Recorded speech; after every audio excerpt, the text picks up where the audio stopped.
Thank you for now, and I'm happy to now introduce our next speaker. I hope I get it right, Ms. Sowyma Sundaram. And I hope she is here somewhere. Yes, okay, good. Glad to hear that.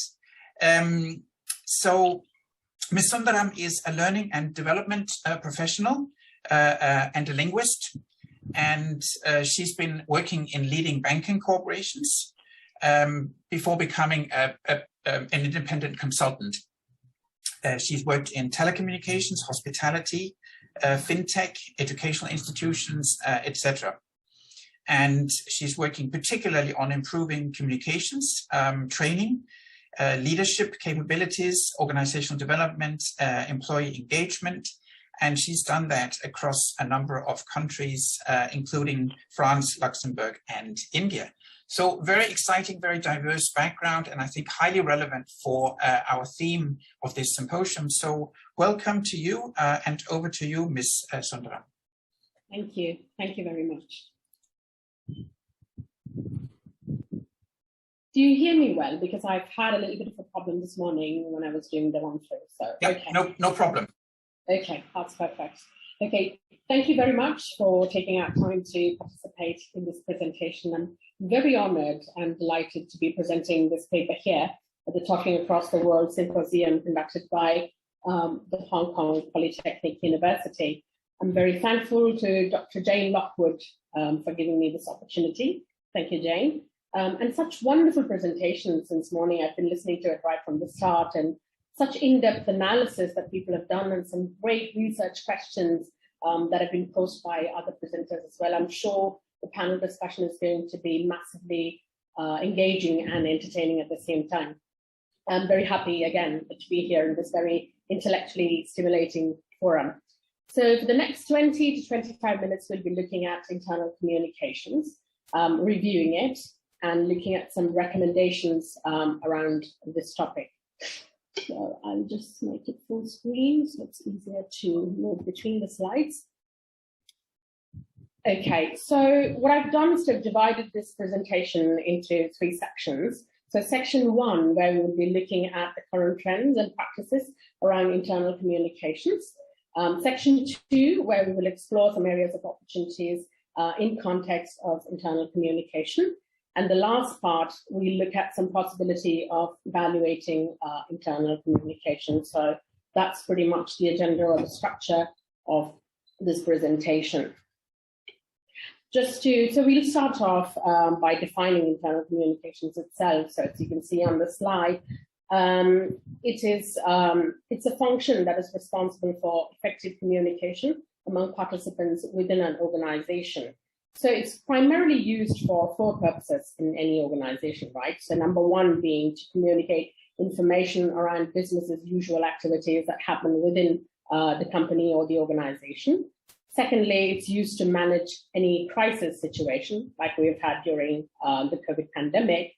And the third one, it's of utmost importance in managing change. So whenever there is like a change within the organization, in IC or internal communications comes to the forefront as well. And finally, and most importantly, it is also used to communicate the organizational strategy.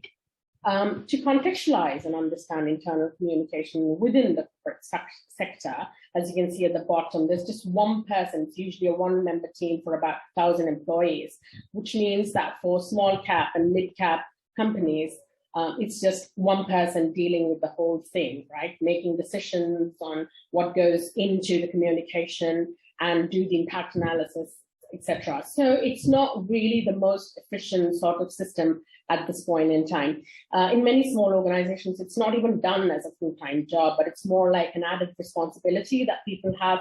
So it could be an employee from a completely different department that's doing internal communications for them. So this is the current state of internal communication within the corporate sector. So as we all know, during the COVID, communication became critically important. And specifically, this was a crisis that people had never heard of before or had seen. So as a result of this, there were a lot of unknowns that came about.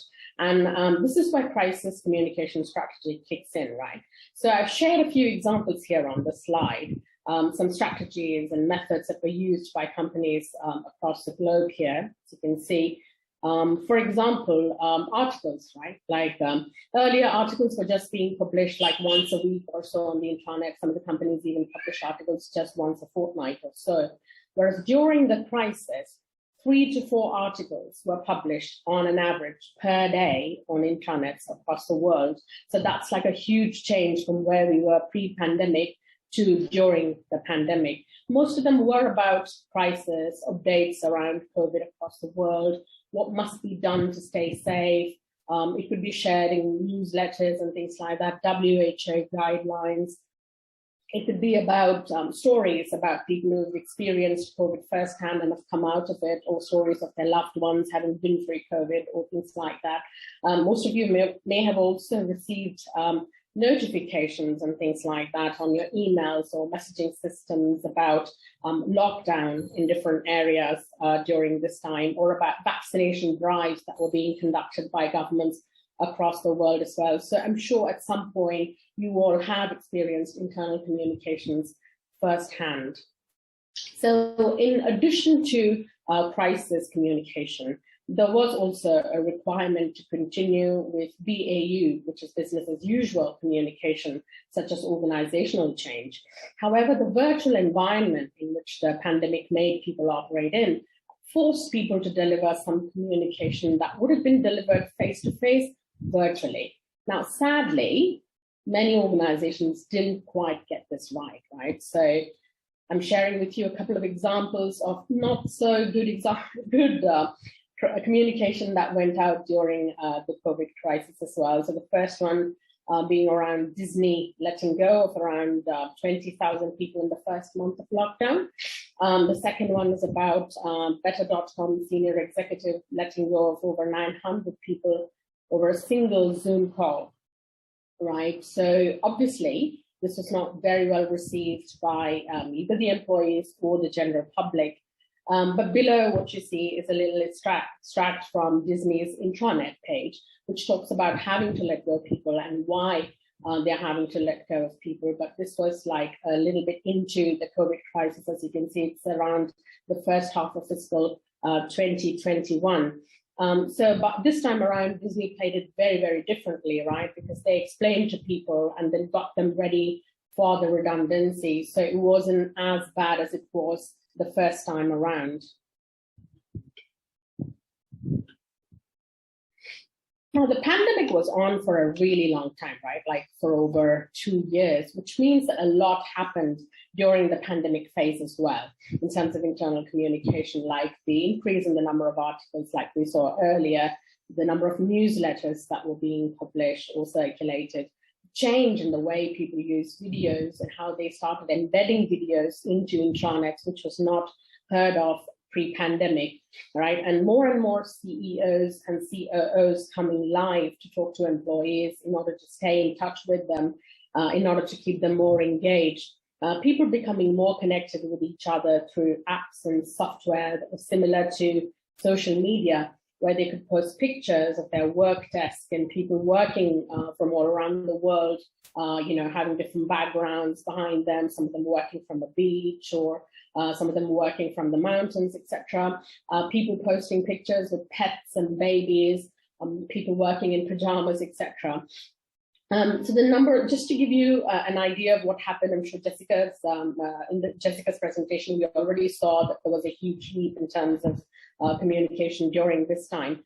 The number of emails that went around quadrupled, right, from close to 1 billion mails a day pre-COVID to around 3.8 billion by the end of the pandemic. So that's a huge number that we're talking about in terms of the message consumption itself. Now, as more people return to the workplace and as the world learns to live with COVID, we now enter a phase of communication in the post-pandemic world. There is no doubt that virtual channels for internal communications are here to stay. As people return to work, the shift will move from crisis communication, which was the focal point during the pandemic, to more regular BAU activities, including employee engagement, which is a core component in the internal communication remix now. And as a result of this improved focus on engaging people, organizations have had to look at how they can engage the employees more efficiently and effectively. What has come off of this is the focus on employee engagement and making onboarding experience more engaging, and have more focus on well-being of the employees, which was not really a big factor pre-pandemic. And most importantly, renewed intranet pages, right? I mean, so we will start off at the beginning of the life cycle of an employee, the onboarding experience itself. It's all virtual now. Some companies continue to do 100% remote work even today, and they continue to onboard employees using virtual mechanisms and conduct their businesses remotely as well.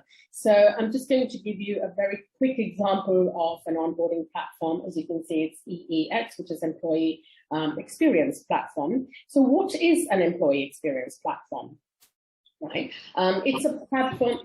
It's a software platform that enables organizations to take complete control of the look, feel, and interactions that a person will have while using your systems. It doesn't really replace any of the underlying, applications like HCM or ATS, etc., but it just allows you to control the whole look and feel of it. So the average industry applicant drop-off rate is about 74% and is trending higher today. And if an application takes more than 15 minutes to complete, candidates are 365% more likely to drop off, just submitting the application. And this is a huge statistic because in the post-pandemic world, it's important for companies to attract and retain talent. And one of the most popular employee experience platforms, as you can see on your right-hand side, is Microsoft Viva. This has changed the onboarding experience itself. A lot of big companies like Genpact, Unilever, AstraZeneca, Coca-Cola, etc., use Microsoft Viva that is experienced through Microsoft Teams. Many of you may have seen Cortana daily briefings. You probably get daily briefings from Cortana if you happen to use Outlook for Teams, but Microsoft Viva is at the next level altogether. So it's not enough if the companies attract talent, right? But they should be able to retain good talent as well. So it's important to keep the fingers on the pulse of the organization, therefore on the pulse of the employees. And due to the great resignation that we've seen, a lot of companies have lost a good amount of their workforce, and it's 3 times more expensive to attract and hire talent. So companies are very focused these days on retention strategies. Companies are sending out surveys every quarter now to check on employee engagement, satisfaction levels. There are companies that have launched AI-enabled pulse surveys these days to identify sentiment analysis. An example of this would be Lena.ai, for example, where an employee could chat with Lena. She's a bot, and you can let her know your feedback. So it's really conversational, right? When you chat with Lena, she'll ask you some questions, and then, oh, thank you very much. I did not know that was happening. And then at the end, she would say something like, when I have more questions, I will surely come back to you, or things like that. So it doesn't feel really serious, if you know what I mean by the word serious over here, when you submit a feedback. But at the same time, it's quite personal and engaging when you're chatting with a bot like Lena, for example. Now we saw a little bit about the new intranet. So intranet pre-pandemic was largely static, meaning that once an intranet page has been created for a company, it was supposed to stay like that forever. While intranet renewal could take anywhere between 2 to 4 years pre-pandemic, there are companies that have revamped their intranet in a matter of just 18 months during the pandemic, right? And this is record-breaking given the amount of content that they have had to demise, revamp, archive, and republish. In some cases, it was just a part of the intranet that was revived, just some pages that were renewed. For example, World Bank created a COVID-19 hubspot in a matter of just 2 days, right? Johnson & Johnson changed their whole look and feel to create a more sleek and agile platform. Keysight Technologies, another software company, created a new infrastructure within their intranet that allowed for quicker updates within the organization within a matter of months. Cathay Pacific, a company that you probably would have heard of as well, also changed their platform in just a matter of 8 months. So what used to be a static thing before became quite a robust sort of a mechanism during the pandemic. But having said all of this, during the pandemic, the thing that was at the front and center of every single organization was employee wellness or employee well-being, right? This is a massively positive offshoot of the crisis, and there's an increased focus now on employee well-being. When I say employee well-being, I mean both their mental and physical well-being. Now, typically, this resulted in organizations investing in apps and software in order to improve employee wellness. There are a couple of examples that I've shared on the slide. Headspace Health also consists of Headspace for Work and Ginger, who partner with over 2,500 companies and health plans to provide access to meditation, mindfulness, coaching, therapy, psychiatric coaching to their members and employees. Some of the companies that use Headspace include Starbucks, Adobe, Delta Airlines, Viacom, CBS, etc. Thrive, as you can see, is another app that is used to change behavior using micro steps, meaning it's really, really small steps that you would take towards changing your behavior. It's more like a coach that would help you with issues like anger management, stress management, etc. And such programs have also helped a lot of employees who've lost a loved one to COVID to get through the various stages of bereavement as well. While many apps or softwares required huge investments, the smaller organizations have also focused on well-being, but with more pragmatic solutions like doing yoga via Teams or Zoom, etc. And it's not just the on-roll employees, but many big organizations also focused on employees that they were letting go of, people who've been laid off due to the COVID pandemic. There were some focused coaching programs by many organizations where they would hire an external coach to help them navigate the tough waters, or help them land another job, help them with the interview process and things like that. So as we can see, well-being of employees was hugely important during the pandemic as well. Now, right at the start of the pandemic, right at the start of the lockdown, around March 2020, ENGIE, an energy company based in Europe, prepared itself to send employees to work from home. Okay. Although it was not an alien concept in ENGIE, and many parents often worked from home on Wednesdays in France, Wednesday being a day of schools there, the big organizations were mostly prepared to send them to work from home, but there were some teething troubles, right? Day 2 of work from home, an ENGIE employee broke her leg while working from home. And then the question arose as to whose responsibility it would be, right? And would it be considered as a workplace accident at all? Should the company be held responsible for people putting themselves in danger at home if they were to trip and fall on a wire or something like that? Should they be inspecting people's homes, or would that be considered as invading privacy? But a fortnight later, ENGIE had created a comprehensive document that explained everything. While necessity was the mother of invention in many cases, many organizations thought through the possibilities and framed the policies accordingly. Capgemini, for example, tweaked a few of its policies and worked it out with the trade unions in France before sharing it with the rest of the organization in order to avoid any conflict after having released, the policy updates. As far as policy updates go, most organizations have done fairly well. And the recent surveys suggest that post-surveys show that 70 to 80% of people understand how the changes in policy will impact them and where they can find a manual that can help them read through the policies should they need to. So as we saw earlier, right, in the definition of internal communication itself, one of the 4 things we used this for was to communicate strategy, and that would be our last point here as well. So communicating strategy is of utmost importance, right? And it's important that people understand the strategy really well. With the post-pandemic hybrid workforce, it's all the more vital for people to understand this, and particularly because the pandemic has resulted in a fundamental strategic change.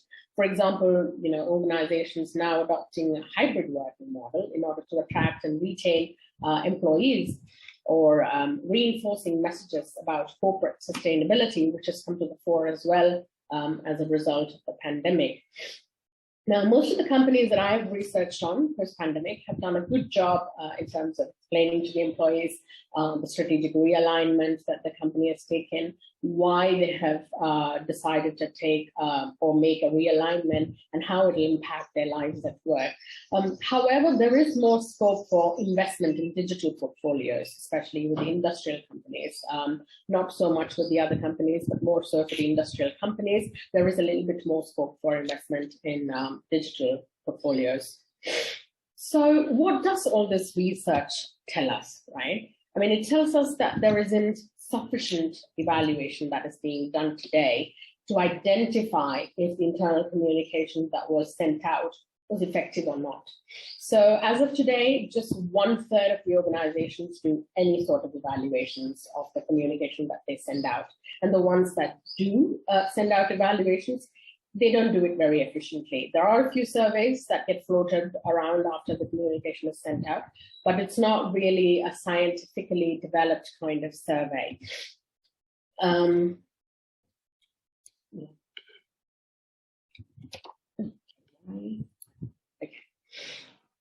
So there is no one standard way of evaluating the internal communications, right? They deal with different things.